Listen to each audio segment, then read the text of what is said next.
Infowars.com had a chance to catch up with financial expert Max Keiser in London, where Max gives us his insights on the European financial collapse and his recent trip to Greece with Mexican billionaire Hugo Salinas Price, as well as the devastation of JP Morgan's balance sheet by the new Silver Liberation Army.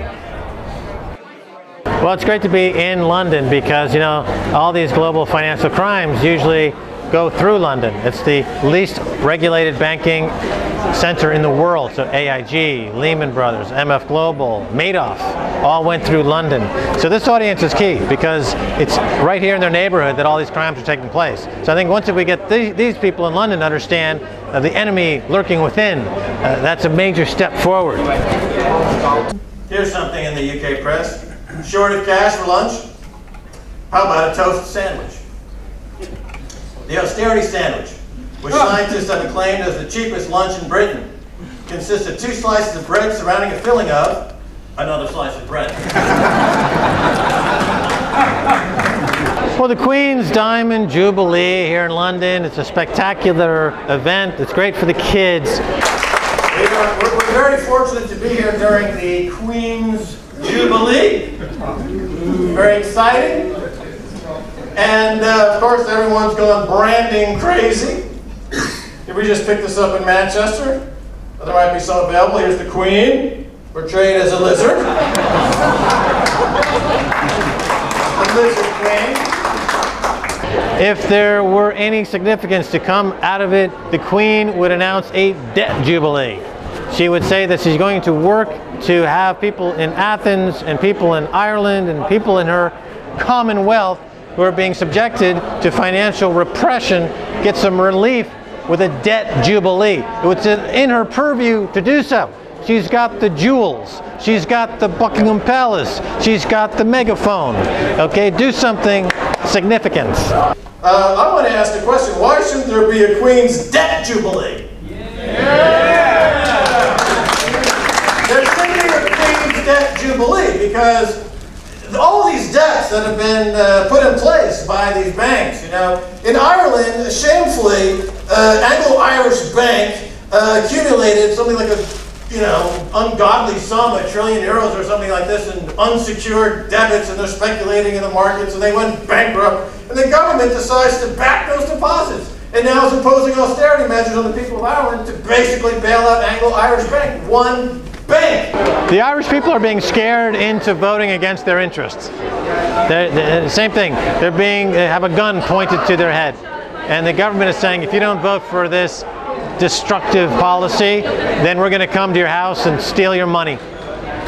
And the people are frightened. So they voted the way that they voted. It's a shame. And here's a quote from none other than the Sean Fitzpatrick, who is the former CEO of Anglo-Irish, who says, quote, "The cause of our problem was global. So I can't say sorry with any kind of sincerity. I suggest you cut the sacred cows of Irish society, children, the elderly, and healthcare." After he made that statement, the government made good on a £1 billion unsecured debt. What about the word unsecured? Don't you understand?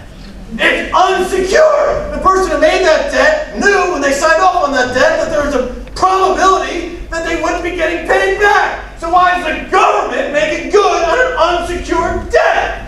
It's unconscionable. It's unreasonable. It's antisocial. It's absurd.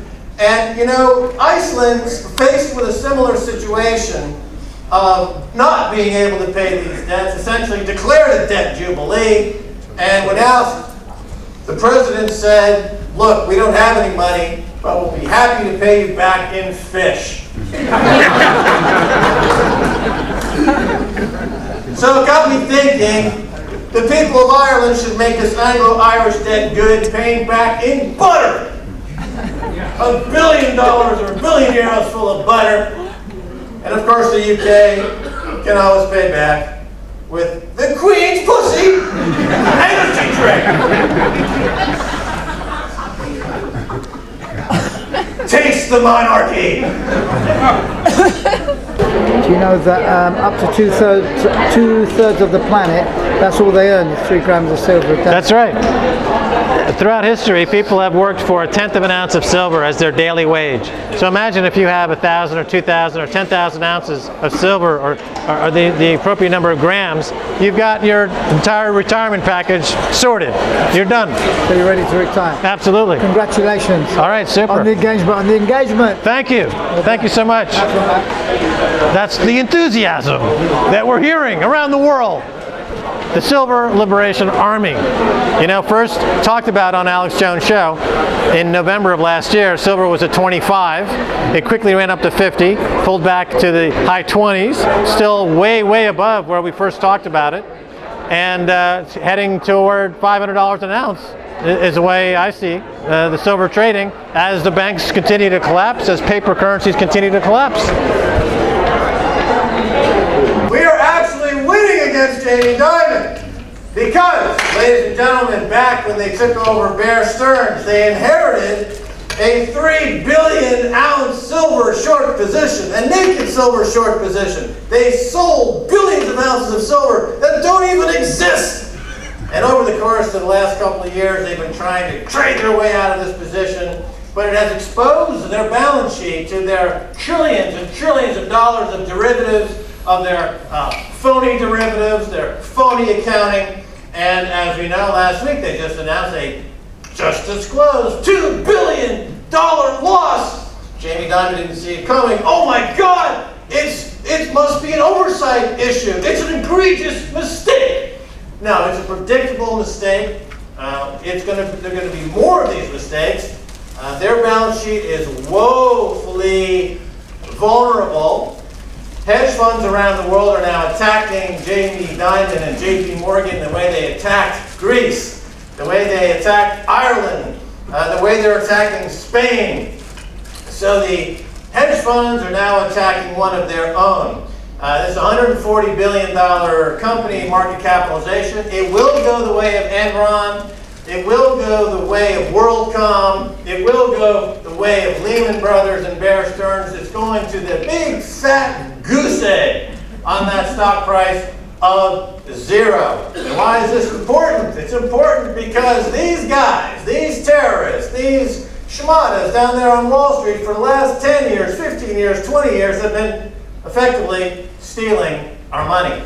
Are you going to Greece with Hugo Salinas Price to reintroduce the 3-gram drachma? Yes. Silver drachma. Yes, this man is brought this for me. It's a kilo of silver.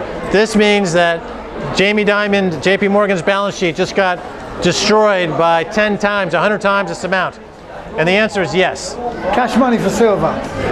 Well, the new party, Syriza, is, we've talked to them, we're in the process of communicating with them because Hugo Salinas Price, who is on my show, he's a billionaire, lives in Mexico. He's been pushing for a silver reserve standard in Mexico. He wants to bring this message to Greece, and we're going to fly down on his jet, hopefully next week or so, speak with this new political party about this campaign to introduce a silver drachma into the Greek economy as a way to solve their problems and a way to get rid of the scourge of banking predators. That is really at the nexus of why that country is suffering.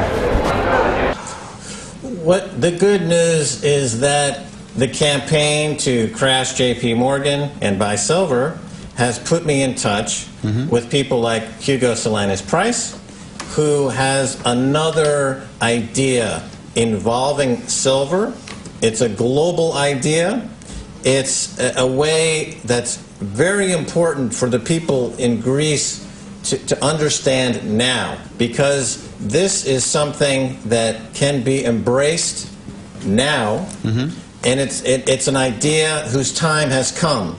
My ideas are the ideas of a rebel, but Hugo's ideas are the ideas of a true revolutionary.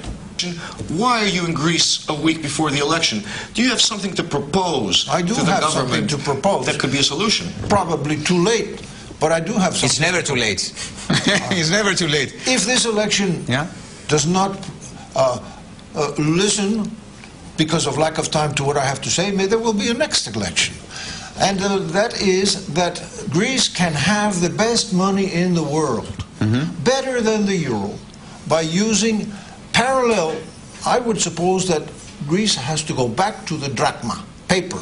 But along with the paper drachma, for getting the economy to move again, I suggest a silver coin with a quoted monetary value, which can only rise. It will float with the value of silver going up. So people will save, and that will protect the savings of the Greek people and give them confidence to go forward in this, in the creation of a new prosperous Greece. What I've been saying is that the people themselves need to take action. And since I saw you a year ago, yes, we have many people around the world buying silver because the banks are vulnerable. Not only Goldman Sachs, but JP Morgan is another very vulnerable bank. It's another one of what I call the banking terrorists. And thanks to the people in Greece and around the world, JP Morgan has just announced a massive loss. So this is working. If the government won't take on the banks, the people must take on the banks. And this campaign of buying silver is working. The banks are crumbling, and it's working. But there is good news. I bring good news. Yay. Death penalty for bankers. And, this is part of this global catastrophe that we are witnessing, where the central bankers are imposing this absurd policy of what they call quantitative easing, what a lot of people rightfully call financial repression. And this is where the central banks, by buying back the bonds that they just sold, they are buying back the gilts that they just sold, they're buying them back in the open market. They are attempting to keep interest rates cheap, keep that 10-year rate cheap. They're buying back what they just sold. It's basically there's like dogs eating their own vomit. And they're doing this as a stated policy.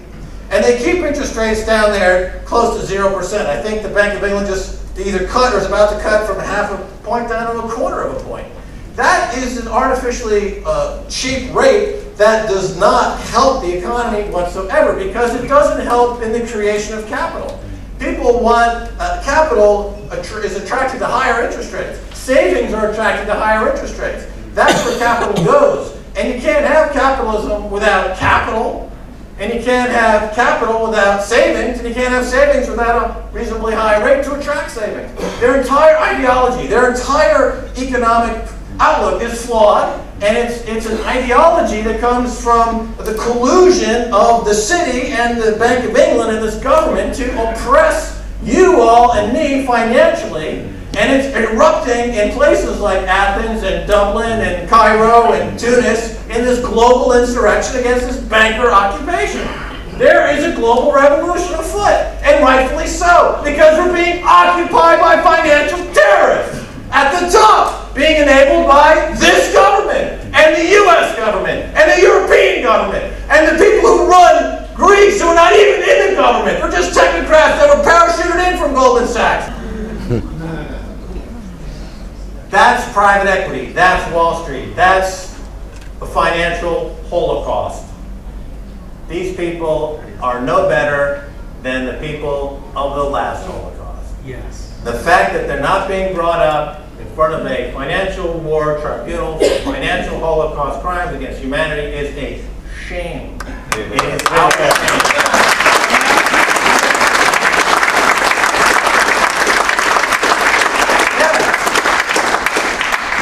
Yeah.